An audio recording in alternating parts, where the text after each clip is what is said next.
Bendiciones, soy el pastor Jesús Díez Silva, sirviendo a mi Señor Jesucristo en el Ministerio Internacional de Estudios, Consultoría y Consejería Bíblica.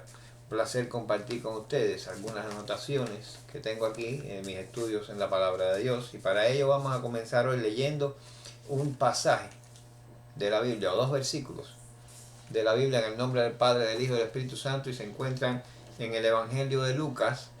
Vamos a Lucas y vamos allí a estar citando el capítulo 10, los versículos 3 y 16. Lucas 10, 3 y 16, donde la palabra de Dios dice lo siguiente.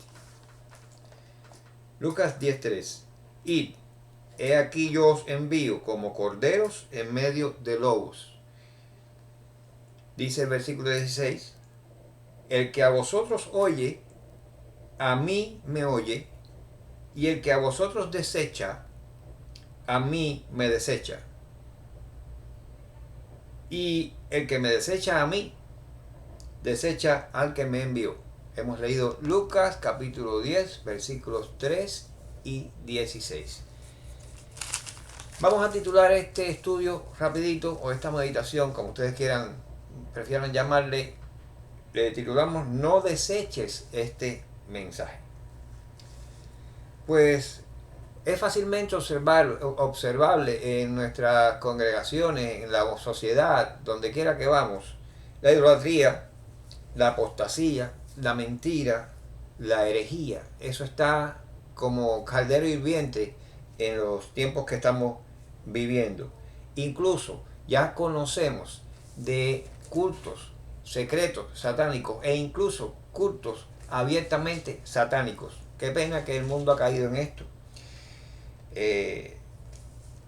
Pero tal como lo dice la Biblia, podemos sentirnos como ovejas en medio de lobos, teniendo la gran comisión, el mandamiento de ir, de movernos, de predicar, de enfrentar este mundo para exponerles, proclamarles la palabra bendita de nuestro Señor Jesucristo, tan claramente expuesta en las Escrituras. Pero eso lo vamos a tener que enfrentar no solamente en la sociedad, sino que también en las congregaciones. Vamos a tener que enfrentar la cizaña, vamos a tener que enfrentar aquellos a los que llamamos, la palabra los llama así, ovejas disfrazadas de lobo. Ellos van a estar allí haciendo su infernal trabajo. Lo podemos leer en Mateo capítulo 7, versículos 15, versículo 15, también en Mateo capítulo 10, versículo 16, en Mateo capítulo 13, versículo 38, lo vemos en Lucas 10, 3, y lo vemos en Hechos capítulo 20, versículo 29. O sea que por falta de advertencia de que esto va a suceder, no es. La palabra estaba advirtiendo de muchas cosas durante mucho tiempo ya, y el tiempo está terminando. ¿Y cómo identificar entonces a esa cizaña, a esos vestidos de oveja pero que son lobos y que están en nuestras congregaciones? Bueno, yo les voy a dar algunas pautas acá. Posiblemente ya muchos conocen, pero otros que estén viendo esto por primera vez pudieran comenzar a prestar atención a estas enseñanzas. Por ejemplo, hay requisitos fundamentales de la verdad, ¿no?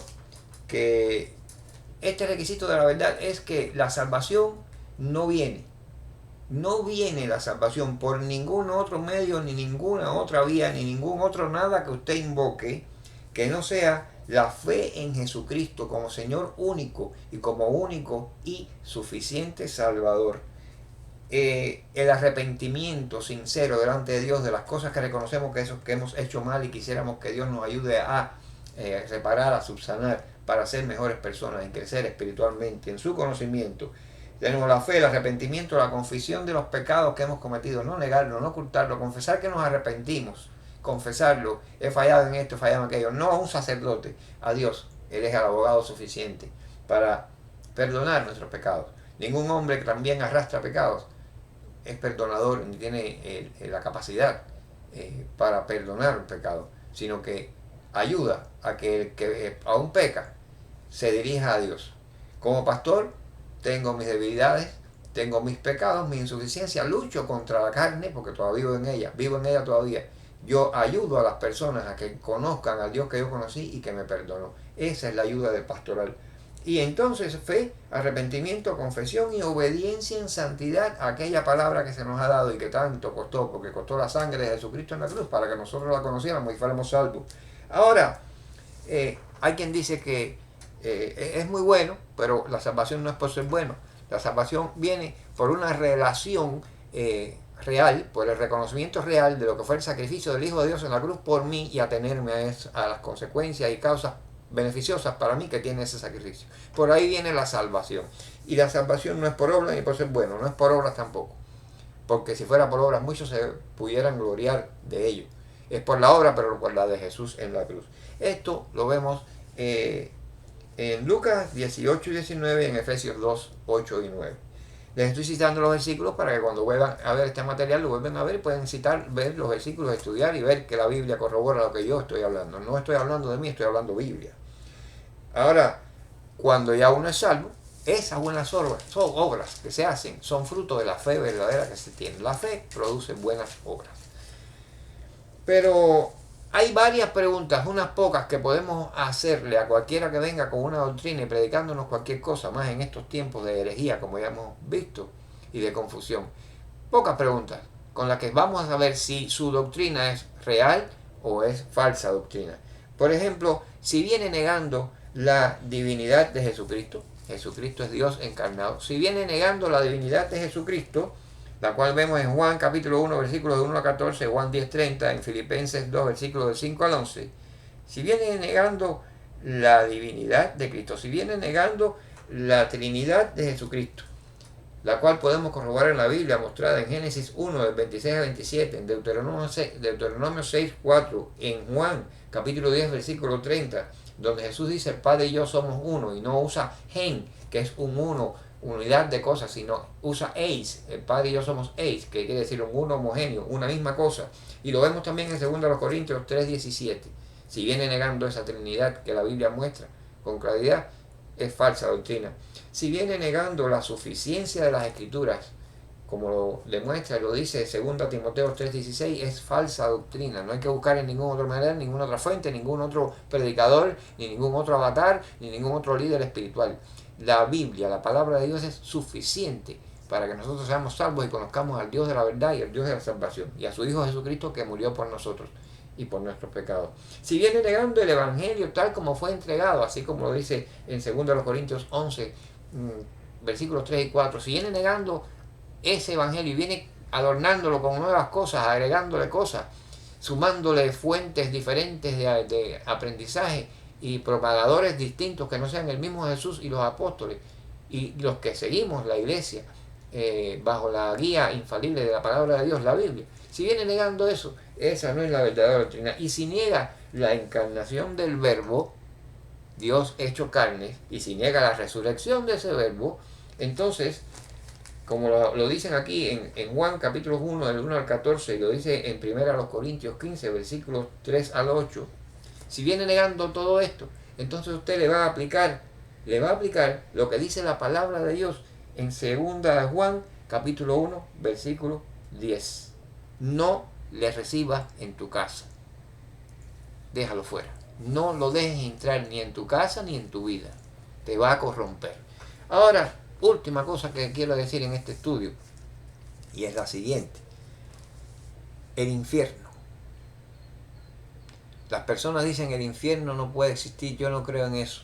Las personas que no saben, a las que nos acercamos, estas son objeciones que me he encontrado en la calle cuando he estado predicando, compartiendo con alguna persona la palabra de Dios. Yo no creo en el infierno porque es imposible que Dios mande a sus hijos a un infierno, que Dios nos cree para que después nos manda a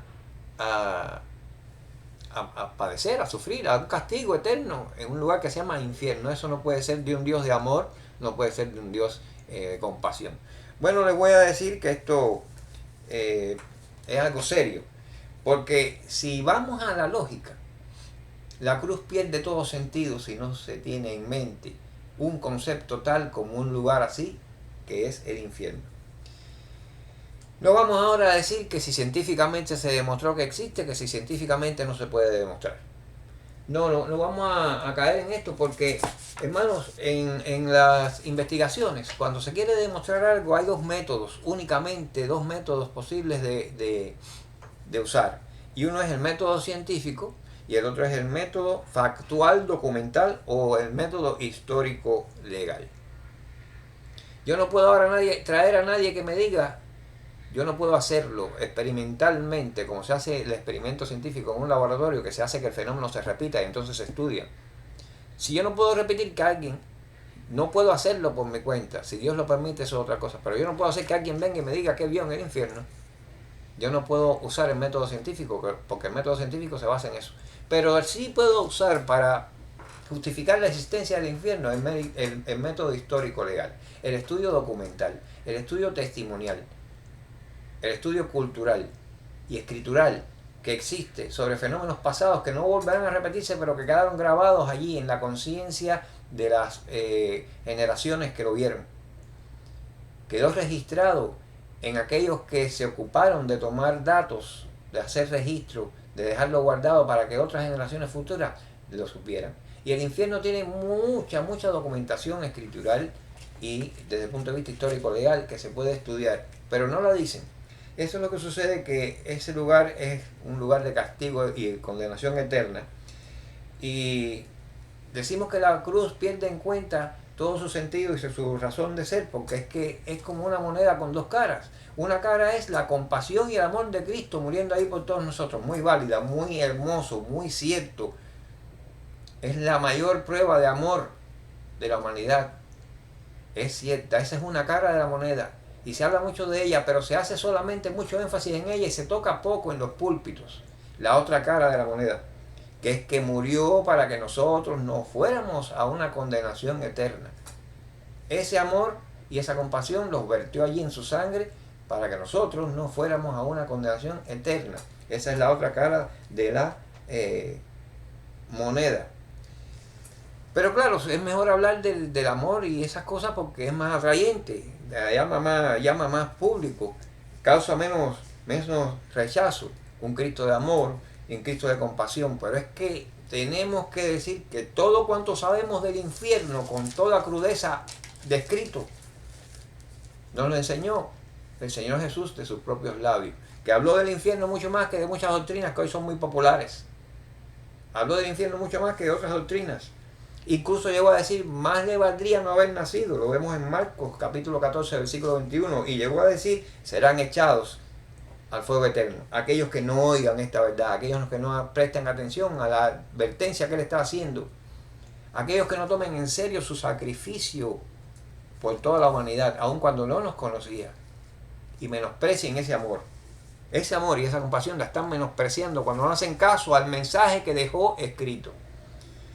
Será muy incómodo para muchos, pero consta así en la Biblia y es necesario hacer un equilibrio cuando prediquemos en nuestras iglesias, como lo hacemos, por ejemplo en la nuestra, donde yo asisto, donde estoy asociado como pastor. Mi pastor hace un equilibrio, un pastor ha hablado de eso y es necesario hacerlo así. Entonces es importante que ese equilibrio se haga y es importante decir que allí no hay un solo siervo ni sierva de Dios. Allí no hay un solo hijo ni hija de Dios que haya sido echado allí al infierno por Jesús. Dios no echa a sus hijos al infierno. Los hijos de Dios están guardados en su santidad, están guardados en su palabra y se rigen por la obediencia a su palabra. Ahí están los que voluntariamente, por no prestar atención a esto, hicieron una elección, que escogieron el infierno. Pero nosotros, la iglesia, a lo largo de los siglos ha estado predicando contra eso y la gente ha estado dándole la espalda a eso y haciendo cálculos y sacando conclusiones erróneas. El que está en el infierno hoy en día, desdichadamente, está allí porque eso escogió, eso ha elegido. Pero nosotros continuaremos nuestra labor, continuaremos predicando a nuestro Señor Jesús, la salvación en Cristo. Y no espere a mañana. Si le llegó este mensaje hoy, es porque quizás el mañana ya no es para usted o no es para mí, para que se lo vuelva a repetir. El mañana pues, nos puede encontrar rindiendo cuentas a Dios por nuestras vidas. Que Dios lo bendiga. Lo dejo con la bendición pastoral de 2 Corintios 13, 14. Amén.